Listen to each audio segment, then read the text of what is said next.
All right, how much do I need to retire at 60? Or said another way, how much in retirement investing accounts do I need to retire at 60 years old? So we're going to get into the detailed EKG today. We're going to look at how much do we need in savings to retire at 60 based on inflation, based on taxes, based on any kind of extra money we want to spend, maybe for travel, a child's wedding, anything. We're also going to look at historical stock market returns as well as a geometric 4% and 6% rate of return, and we're going to look at Social Security. So let's get right into it today. So we've got Drew Blackston, that's me, and we want to retire at 60 years old. We're trying to figure out how much in retirement assets we need to retire at 60. So we're retired.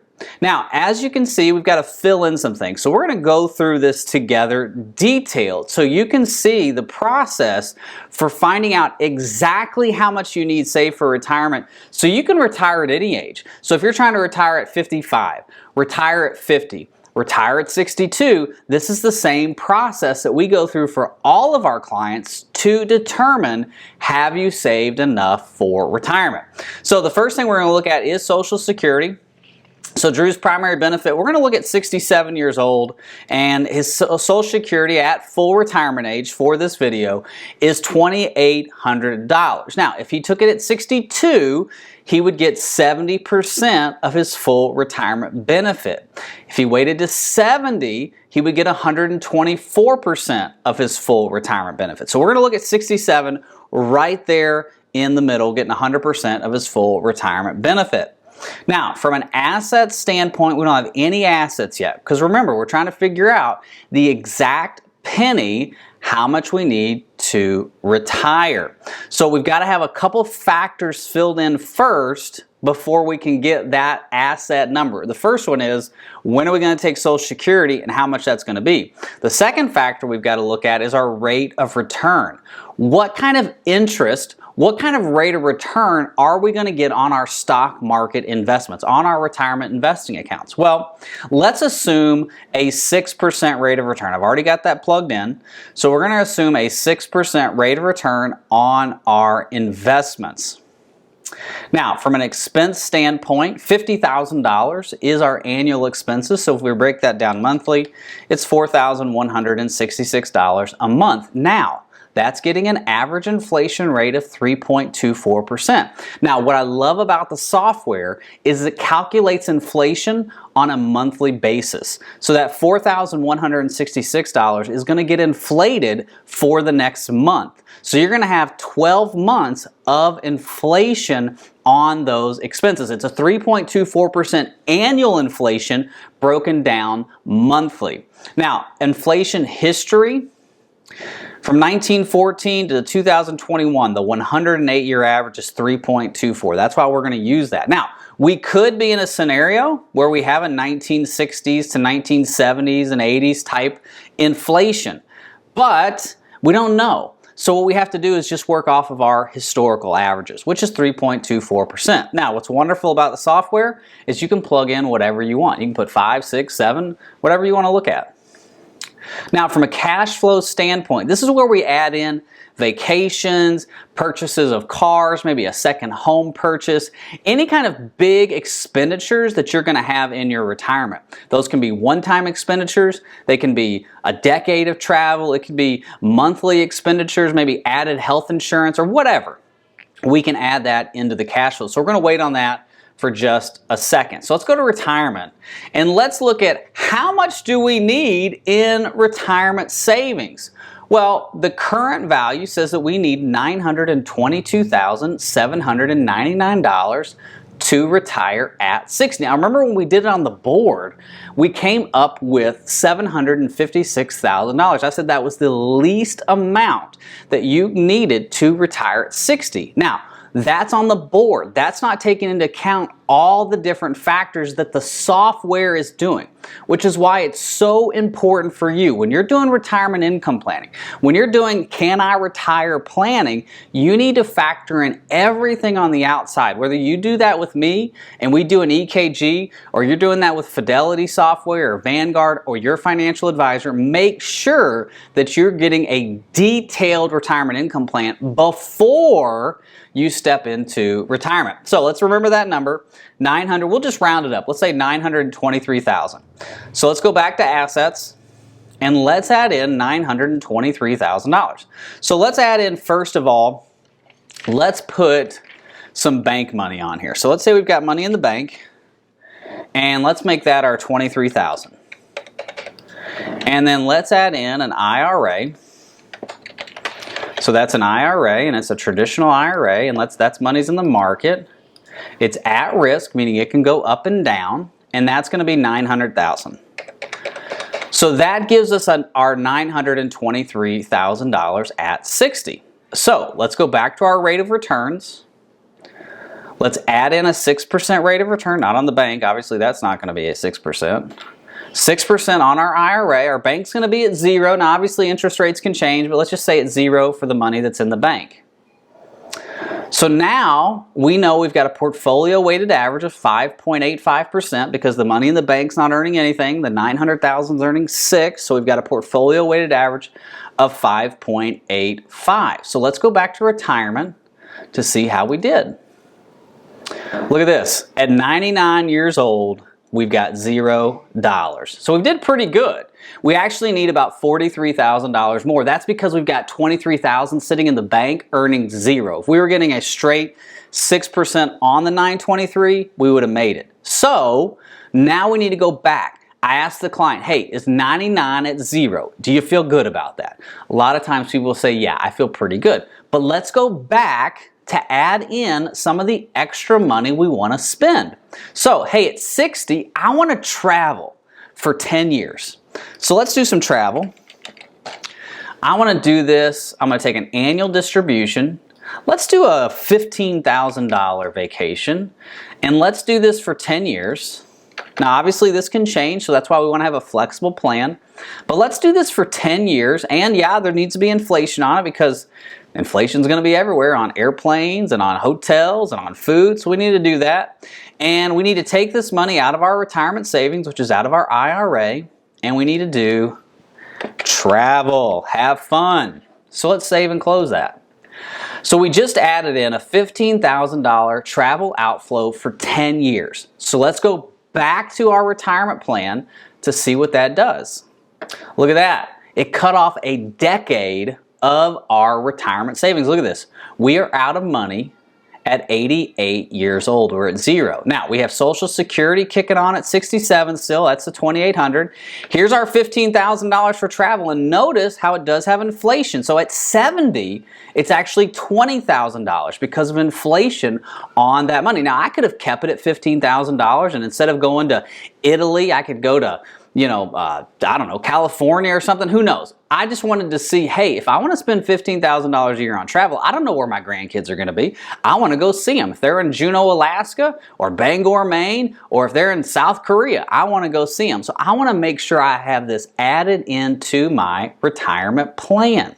So at 88, I'm at 0. Now we come back up here, and we notice, okay, if we want to do this kind of travel, we need $253,000 more in retirement savings, or we need to average a higher rate of return, 7.56. So in this case, I would say if someone was close to retirement and they had $923,000 saved, I'd say, hey, listen, we need to adjust something. Maybe we drop the travel and we don't spend as much. So let's go back to that real quick.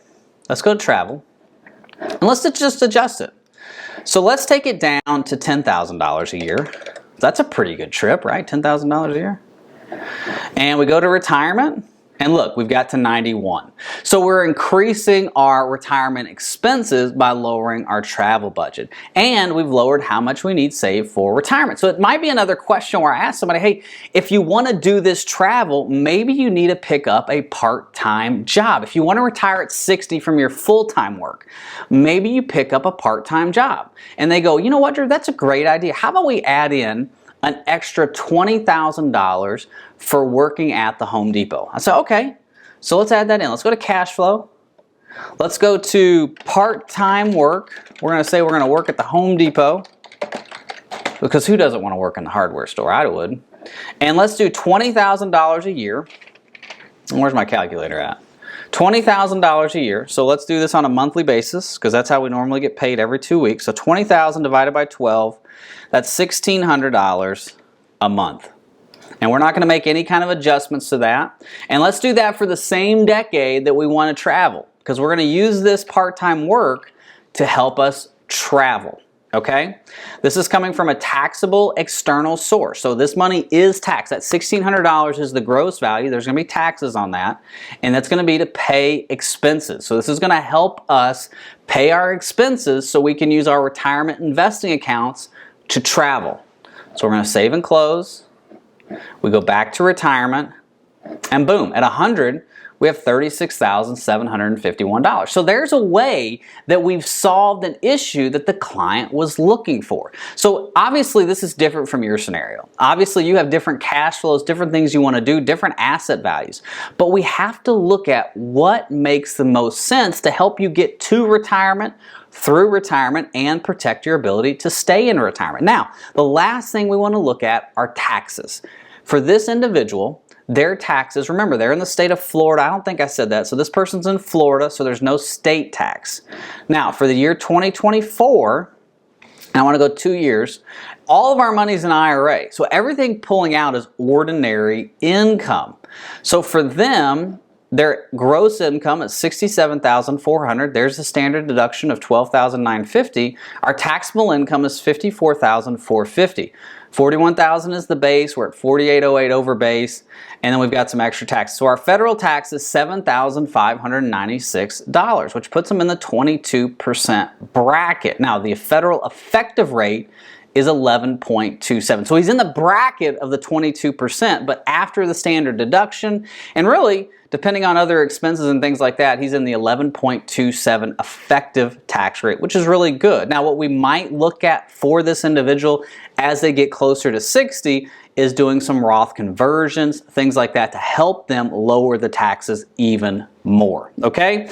So, we've looked at cash flows. We've looked at market returns at 6%. Let's go to actually looking at sequence of return risk. So if we go to the market, now, so over on the left-hand side, we've got our 6% rate of return. Okay, so our 923 are at 6%. Over on this side, this is market comparison. And I want to use the year 2000 as our market comparison, because the decade from 2000 to 2010 is the worst decade that I remember. I've been doing this 15 years. 2000 to 2010 was the worst decade. It was a -3 for the decade. Okay, now 1990 to 2000 was like the best decade that I was alive for. Okay, so let's look at the first decade, 2000 to 2010, because we had sequence of return risk twice. And what I mean by that is the market was negative for multiple years twice. So the first one was 2000, 2000, 2001, 2002. And the next one was 2007, 2008. Okay? So if you look at the market comparison, this person is actually out of money at 82 based on the decade 2000 to 2010. Now, our scenario, averaging 6%, they run out at 100.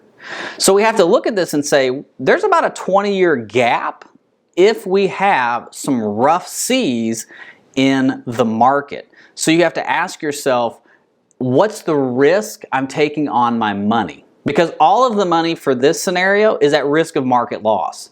And so we have to do some investment scenarios. We've got to look at the portfolios. We need to look at how we're invested. And then we have to ask ourselves, do we want to lower our rate of return? And if we do that, we might have to do some other more part-time work. We might have to lower our travel. There might have to be some other adjustments to the plan if we lower our rate of return because we're worried about our risk. Again, there are so many variables that go into retirement planning, into the details.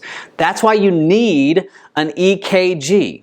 you need a financial EKG or a financial plan from your financial advisor, Fidelity, Vanguard, somebody, call me. Let's put this together for you. Actually, in the comment section below is a free download called the Checklist to Retirement. Download that, but that's how you get in touch with me. Select the box that yes, I want to visit with you, and we can put this together because we need to look at all the different variables. You might be saying, Drew, I don't need to look at all these different variables. I don't need to think about all this. When you get on an airplane, aren't you glad that your pilot goes through his checklist every single time he gets on the plane? Not only does he examine the plane from the outside, but he gets in the cockpit and he pushes all the right buttons. He selects all the right boxes to make sure that your plane's going to get from Phoenix, Arizona to New York, New York. Aren't you glad that he looks at every single variable every time he gets on the plane?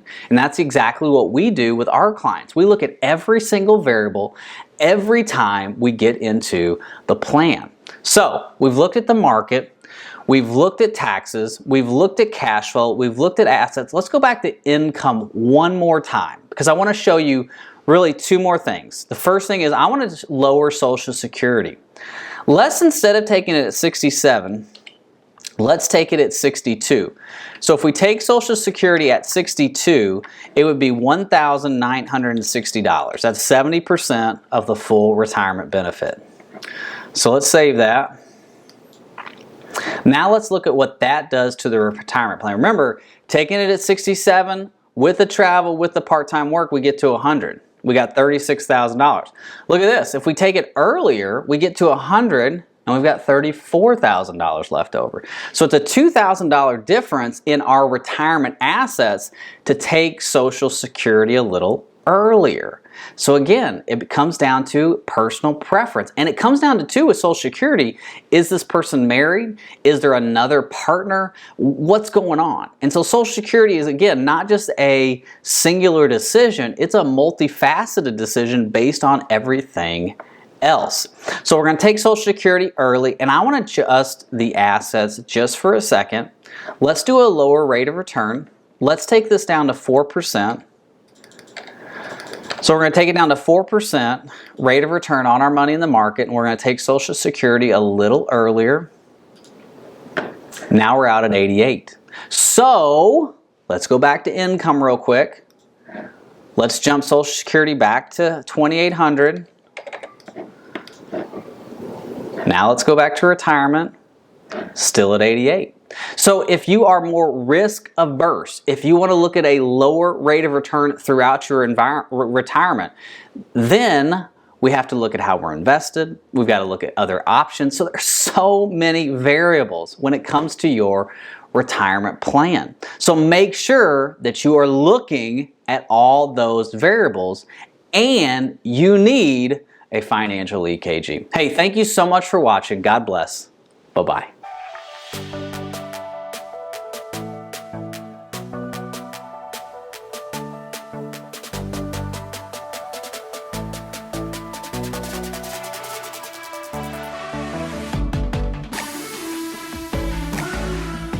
How much do you need to save for retirement? And is saving 15% of your gross income enough to get you to retirement? Hey, my name is Drew Blackston. I'm a certified retirement counselor, investment advisor representative, and I'm your virtual financial advisor, helping you get to retirement, helping you get through retirement, and protecting your ability to stay in retirement. We're talking about planning for retirement and how much do you need to save for retirement. And I want to look at one of the age-old rules when saving for retirement, which is save 15% of your gross income. And if you do that, you will have enough saved for retirement. I hear this from all kinds of financial professionals. Dave Ramsey is a big proponent of saving 15% of your gross income for retirement. So I want to put that strategy to the test. Is that enough to get you to retirement? First, let's talk about how you can save for retirement. Well, there's a couple rules that you want to consider when thinking about retirement. The first rule you want to think about is called the 25X rule. And what the 25X rule says is that you need to save at least 25 times your annual expenses in order to retire. So let's say your annual expenses are $50,000 a year. So we have $50,000 of annual expenses. We're going to multiply that by 25, and that is how much we need to have saved in retirement accounts. I've lost my calculator. Hold on. All right. So we have $50,000. We're going to multiply that by 25. That's $1.25 million. So what the 25X rule says, if you're going to retire today and your annual expenses are $50,000 a year, you need to have $1.2 million saved for retirement. Now, I like to take it a step further. This is expenses. I also like to look at our income. So let's say that your annual income right now is $65,000. You multiply that by 25. So we'll take 65, we're going to multiply that by 25. That's $1,625,000. So the 25X rule using income says you need somewhere between 1.6 and 1.2 for expenses saved for retirement if you're going to retire today. Now, what does the 25X rule not take into account? The 25X rule does not take into account Social Security. Remember, Social Security is going to be a form of guaranteed income that you're going to get in retirement. Now, the first eligible age that you can claim Social Security is 62. If you do that, you'll get 70% of your full retirement benefit. If you wait until 67 to claim Social Security, you'll get 100% of your full retirement benefit. And if you wait to 70, you'll get 124% of your full retirement benefit. So the 25X rule doesn't take into account your Social Security income. It really just takes into account, hey, I'm going to retire, this is how much I need. All the other factors are set aside. The 25X rule also doesn't take into account any pensions. Maybe you were in the armed services. Maybe you work for the county, the state, the national government, and you get a pension. Well, the 25X rule doesn't take into account any pensions. So you've really got to be cognizant of, okay, am I saving enough for retirement? How do I save more for retirement? Should I save more for retirement? And there's a lot of different factors that go into that. Another rule to consider when saving for retirement is called the replacement ratio. Now, what the replacement ratio is you take your income or your expenses, whichever one you prefer, and you put a replacement ratio on that for retirement. Let me give you an easy example. Let's say that your annual income is $100,000. The replacement ratio says take 80% of that because that's what you're going to need in retirement income. So 80% of $100,000 would be $80,000 in income. So what you're trying to do in retirement is replace your annual income with 80% of that using Social Security, pensions, and your retirement investing accounts.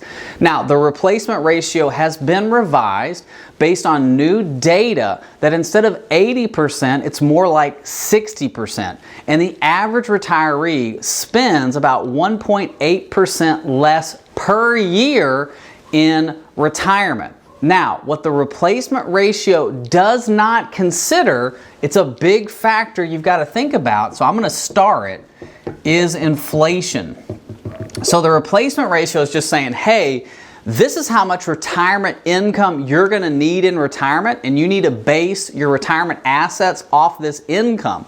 But what we're saying is we don't consider inflation with the replacement ratio. And I like to call this reversed sequence of return risk. Sequence of return risk is the risk that when you go into retirement, that your assets will fall based on the stock market losses for the first 3 years, right? Think about the year 2000. The market was down from 2000 to 2001, 01 to 02, and 02 to 03. The market fell for those 3 years. So if you retired in 2000, your sequence of return risk was very high because you had a loss on your retirement investing accounts for 3 straight years. What I'm seeing is that it's basically a reverse, and it's a sequence of return risk on your income. What that means is for the early part of your retirement, inflation is high, and so instead of it being $80,000, it's actually higher than that for multiple years because inflation is running hot. So the replacement ratio is a great way, it's a great rule of thumb, but it doesn't take into account inflation, which is a huge factor in your retirement.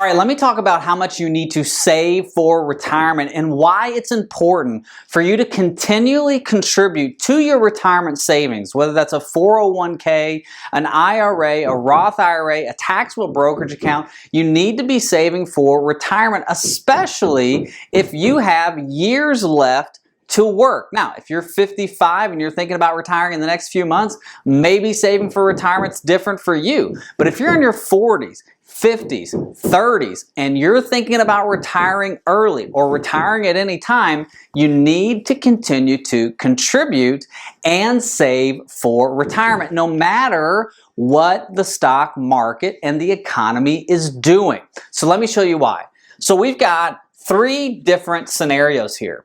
And the 15, the 10, and the 5% that you see at the top, that is our contribution. So we're going to contribute 15%, we're going to contribute 10%, and we're going to contribute 5%. And we're going to assume that this individual has $50,000 saved for retirement. And we're going to say this individual is 30 years old. So we're going to save from 30 to 60. So for 30 years, and I'm going to show you the difference in the values contributing 5, 10, and 15%, and why it's so important to be consistent in your retirement savings and in your contributions. So we're going to go to 60.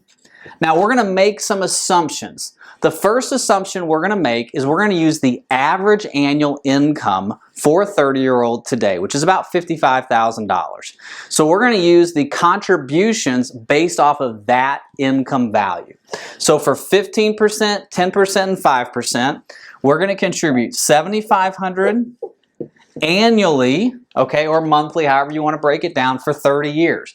Our income's not going to change, so it's going to be the same income for 30 years. But we're going to contribute $7,500 every year consistently. On the 10%, that's $5,000. And on the 5%, it's $2,500. And we're going to do this every year for 30 years. Now, our rate of return, the money in the market, is going to earn 6%. So we're going to assume a 6% rate of return over the long term. Now, the reason I'm doing 6% is because the stock market has averaged 8% since the 1950s. It's averaged about 10% if you go back farther than that to like the 1880s, 1890s. But I'm going to go 6%. I'm going to be super conservative on our growth. Obviously at 30, you're trying to grow your money as much as possible. You want to invest in good, passive S&P 500 index funds offered by Vanguard, Fidelity, Charles Schwab, whoever. If it's in your 401k, that's in there as well. So you want to be trying to grow this money as much as possible. As you get closer to 60, as you get closer to that quitting time, then you obviously have to rebalance into a little bit being more conservative, which is why we're going to do 6% instead of saying we're going to get 8 and 9% for the next 30 years. So here's what we've got. 15%, 10%, and a 5% contribution over 30 years. Let's start at the 5%. Let's start at the low end. On the 5% contribution for 30 years, you would have $484,000 at the end of 30 years.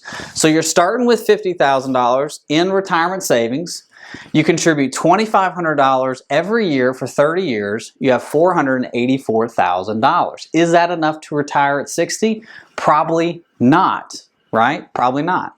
Now, on the 10% level, you have $682,000. So $5,000 every year for 30 years, $682,000.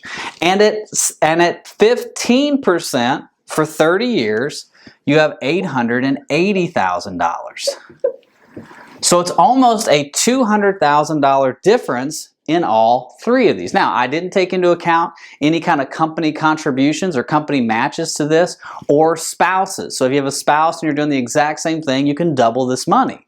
But what I want to show you, really with the math of all this, is how important it is to just continually do this. 15% is the rule of thumb. It's how much you want to save on your gross income. So if you make $100,000 a year, you want to save $15,000 every year. That's above and beyond before you pay taxes, before you do anything. You want to save 15% of your gross income. That's what's going to help you get to retirement, get through retirement, and protect your ability to stay in retirement. Okay? So I hope this has helped. I hope this has instilled in you a confidence to continue contributing, continue saving for retirement. Have a great rest of your day. God bless. Bye-bye.